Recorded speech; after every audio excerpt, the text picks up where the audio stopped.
In the Philippines, in the year 1966, a young family stepped into a faith they had never known, and among them was the youngest child, a quiet, thoughtful 13-year-old boy whom we'll call Paolo. This is the story of how he found faith, lost his way, and faced obstacles he never expected. Every Sunday, Paolo followed behind his parents and older brother, the smallest footsteps in the family, into a church that felt warm, structured, and full of belonging. During the week, he and his brother attended M.I.A, the Mutual Improvement Association. For Paolo, M.I.A was a world of discovery, games, lessons, talent nights, moments that made him feel included, even as the youngest. He wasn't just attending church, he was becoming part of a community. Not long after joining the church, Paolo and his older brother received the Aaronic priesthood. For Paolo, this was sacred, a responsibility he carried with reverence. He passed the sacrament with trembling hands. He watched the older boys. He followed his brother's example. His parents, too, found joy in their new faith. For a time, life felt steady. Life felt right.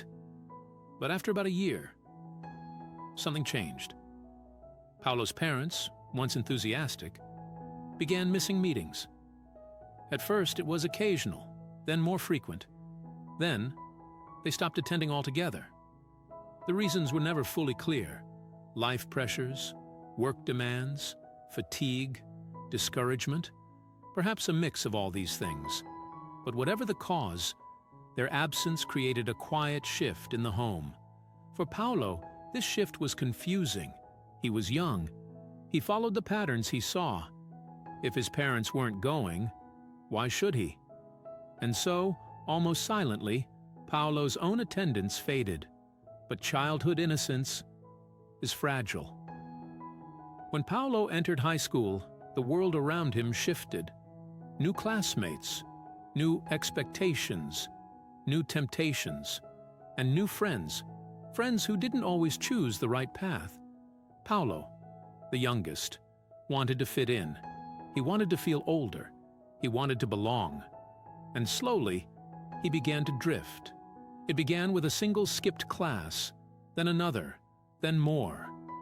Behind the school stood a worn-out movie house, a place that played double-feature second-run films. To Paolo and his friends, it was freedom, a secret escape. And then came the cigarettes. For Paolo, it felt like a shortcut to adulthood, a way to impress, a way to belong. But with every puff, every lie, every escape into that dark theater, something else grew inside him: guilt. Paolo knew his choices didn't match the teachings he once embraced, and slowly, almost without realizing it, he stopped attending church. One Sunday missed, then another, then weeks, then months. His absence became the new normal. But even though Paolo stopped coming, his church friends never forgot him. They invited him to activities, especially sports, basketball, volleyball, moments that reminded him of what he once had. Paolo didn't return to church, but he never fully left the circle of people who cared. Paolo's inactivity continued throughout high school. He wasn't rebellious at heart. He was simply lost. The youngest child, trying to navigate adolescence, identity, and belonging.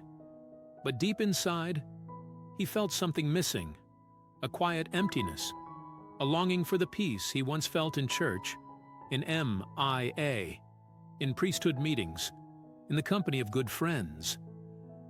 After high school, Paolo entered college, a new beginning, and a new challenge.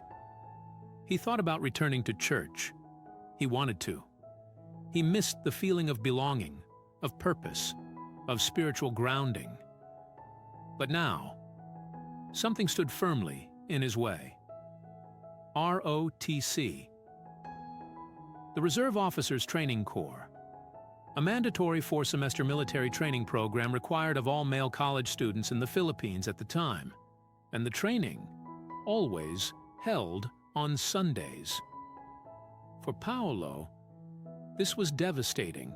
The very day he needed for worship, for renewal, for returning to the faith he missed, was now consumed by drills, formations, and inspections.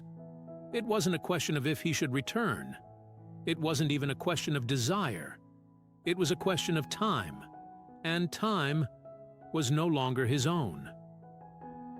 Paolo's story didn't end with inactivity. It didn't end with guilt.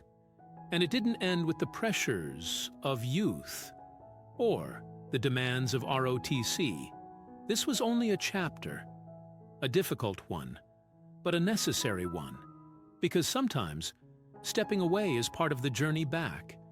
Sometimes losing your way helps you recognize the path you truly want to follow. And Paolo, the youngest in his family, wasn't done yet.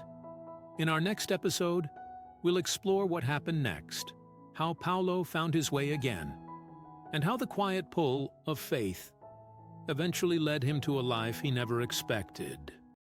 If you enjoyed this story, please feel free to like, share, and subscribe to this channel, which will be helpful to us in developing more faith-promoting content.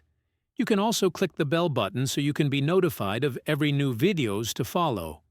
Please comment below and tell us how you feel and where you are located, so we would know how far our stories are reaching. Thank you for your support.